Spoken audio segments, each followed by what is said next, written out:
कृष्ण गोविंद गोविंद गोपाला कृष्ण गोविंद गोविंद गोपाला भज मोरे मुकुट श्री नंद लाला भज मोरे मुकुट श्री नंद लाला। बोलिए आनंद कंस श्री कृष्ण चंद्र भगवान की जय। बोलिए वृंदावन बिहारी लाल की जय।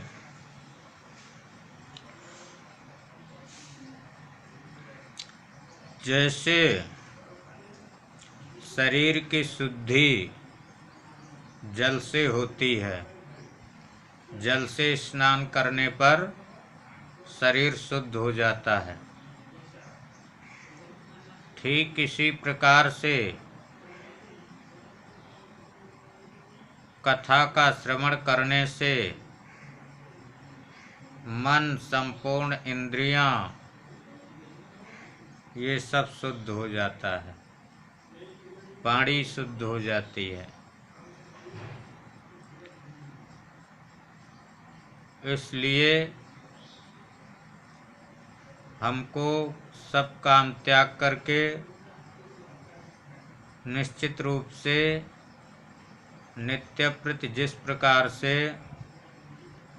शरीर को भोजन की आवश्यकता होती है, ठीक इसी प्रकार से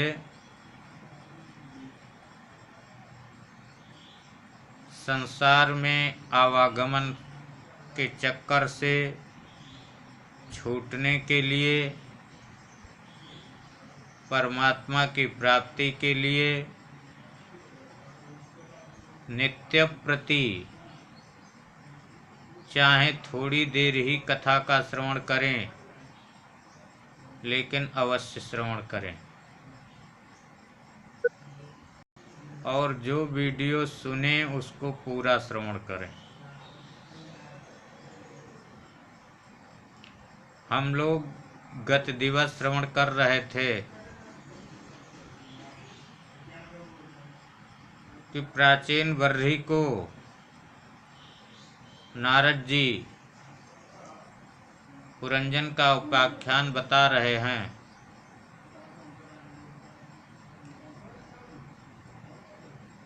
तो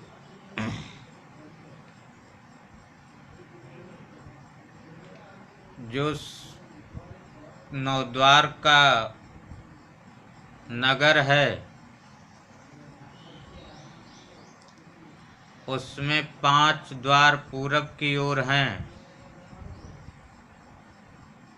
और 1 द्वार उत्तर की ओर, 1 द्वार दक्षिण की ओर,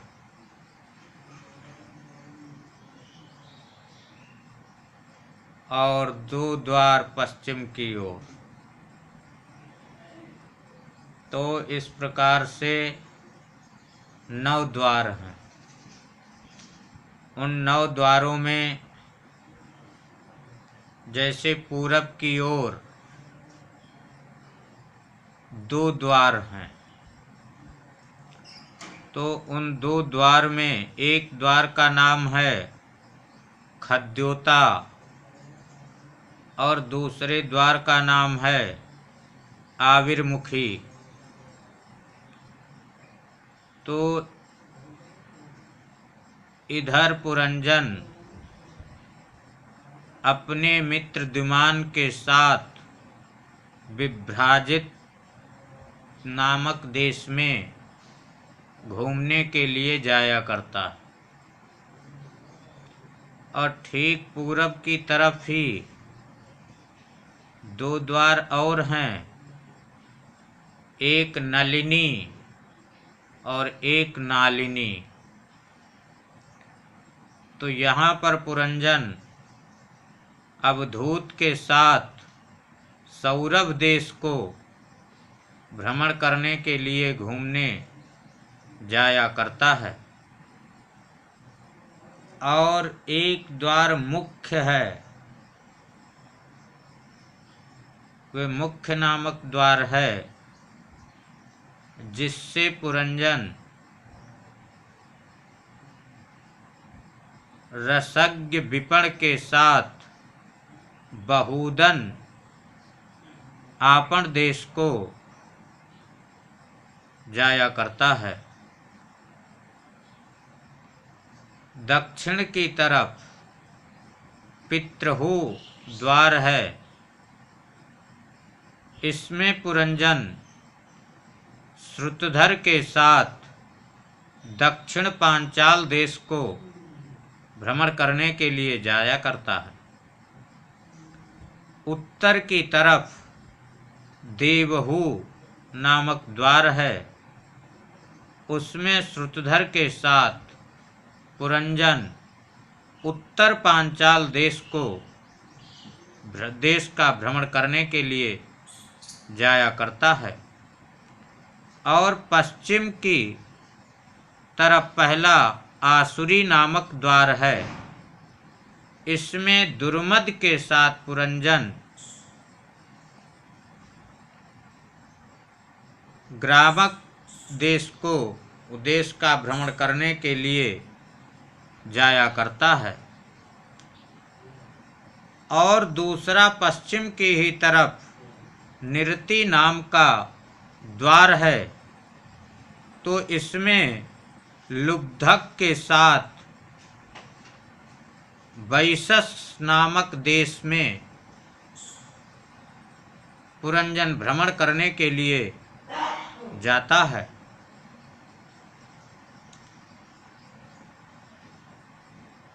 तो ये मुख्य गेट हो गए। और पुरंजन आप लोग श्रवण कर ही चुके हैं कि वहाँ स्त्री मिली, स्त्री के साथ बहुत दिन व्यतीत हो गए। तब तक यहाँ तक है कि जैसे 100 वर्ष होते हैं जीवन के, तो 100 वर्ष में से 50 वर्ष बीत गए। तो राजा चंडवेग के साथ 360 गंधर्वियाँ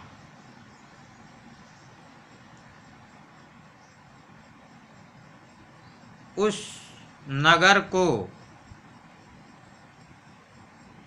लूटते रहते हैं।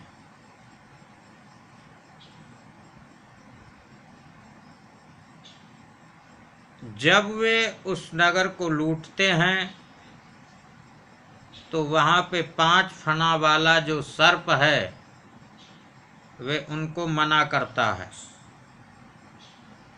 यहाँ तक है कि 100 वर्ष तक 5 फना वाला सर्प लड़ता रहता है।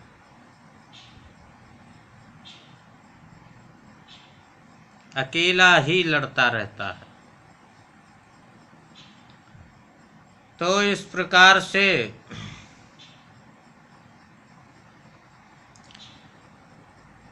जरा ना काल कन्या, जिसका नाम जरा है,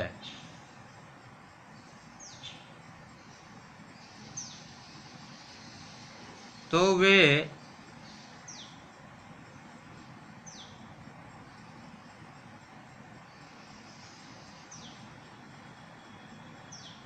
यवन राज के साथ शादी करने के लिए कहती है। तो यवन राज कहते हैं कि देखो, मैं तुमको एक बहुत अच्छा पति दिखाता हूँ और उससे तुम शादी कर लो। अब यवन जो जरा नाम की कन्या है कहते, देखो प्रज्वार नाम का मेरा भाई है और तुम मेरी बहन बन जाओ और हम तीनों लोग और मेरी अपार सेना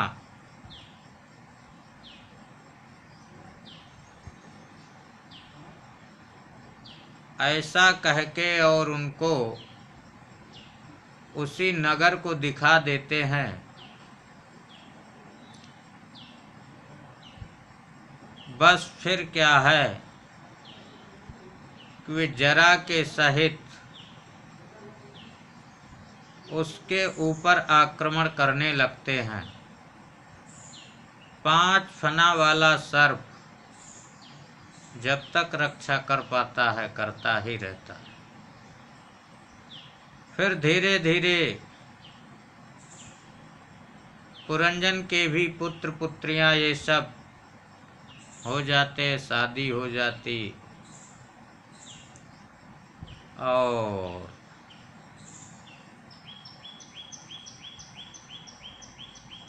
जब शादी हो जाती सबकी तो धीरे धीरे क्या होता कि वे जो जरा नाम की कन्या है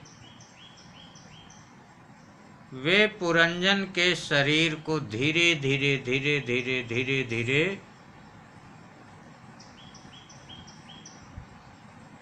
समाप्त उस नगर को लूट लेती है।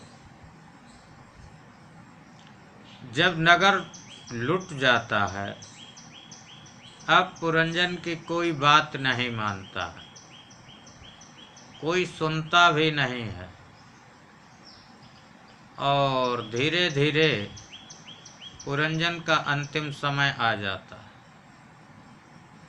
अब अंतिम समय आने से पहले भी पुरंजन ये सोचते हैं कि मेरी ये स्त्री है, मेरे बच्चे हैं, मेरे बिना कैसे रहेंगे, क्या होगा।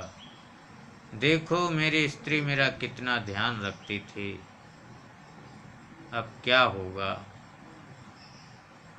जब कहीं मैं विदेश चला जाता था तो मेरी स्त्री सूख के कांटा हो जाती थी। ये सब पुरंजन विचार कर रहे।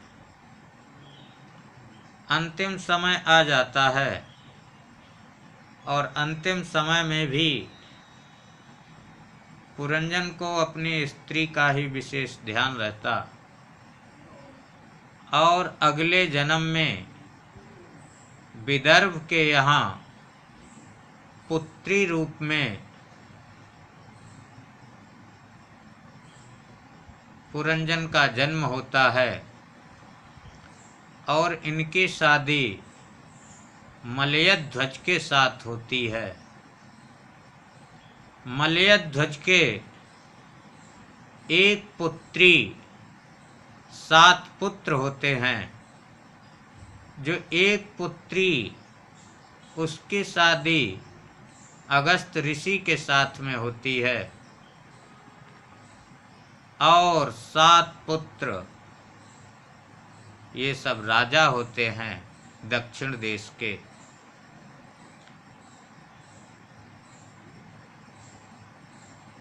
समय काफी चला।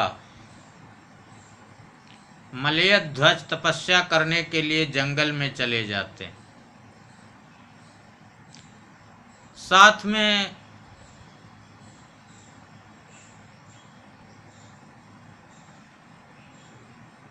विदर्भ राज की जो पुत्री है इसका नाम वैदर्भी है,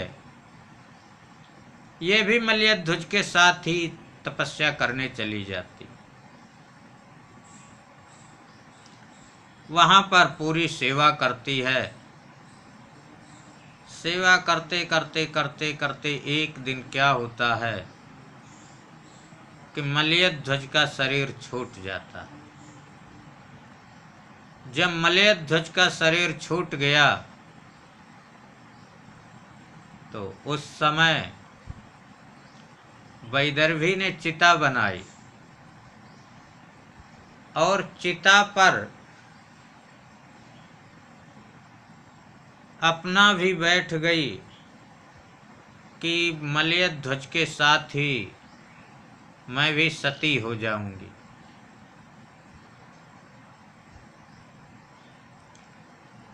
तब तक एक ब्राह्मण जो इनका पुराना मित्र, बहुत पुराना अभिज्ञात नाम का मित्र था, वे ब्राह्मण के वेश में आ जाता है। कहता, अरे क्या तुम मेरे को नहीं जानती हो? तुम मेरे साथ घूमती थी, हम तुम दोनों एक ही साथ रहते थे। अरे तुम कुछ भौतिक सुख भोगने के लिए हमसे अलग हो गए। ना तुम स्त्री हो ना पुरुष हो। पहले तुम पुरुष थे, तुम्हारा जो शरीर था पुरुष था, अब वही शरीर स्त्री के रूप में। और इसके पहले तो तुम मेरे मित्र थे। इसलिए हरि का भजन करो, भगवान का भजन करो। केवल सार, संसार में सार इतना ही है कि हरि का भजन करो। भजन के अतिरिक्त और संसार में कुछ भी सार नहीं है। यदि सार तत्व है तो केवल भजन ही है। ये जो पुरंजन पुरंजनी उपाख्यान सुनाया गया तो कौन नगर है? ये शरीर ही नगर है। जीव ही पुरंजन है, बुद्धि ही पुरंजनी है। ये जो 7 गेट दिखाई दे रहे, 1 2 3 4 5 6 7, इधर ये जो 5 हैं यही पूरब की तरफ हैं। एक उत्तर ये हो गया, एक दक्षिण ये हो गया, तो ये 7 गेट हो गए।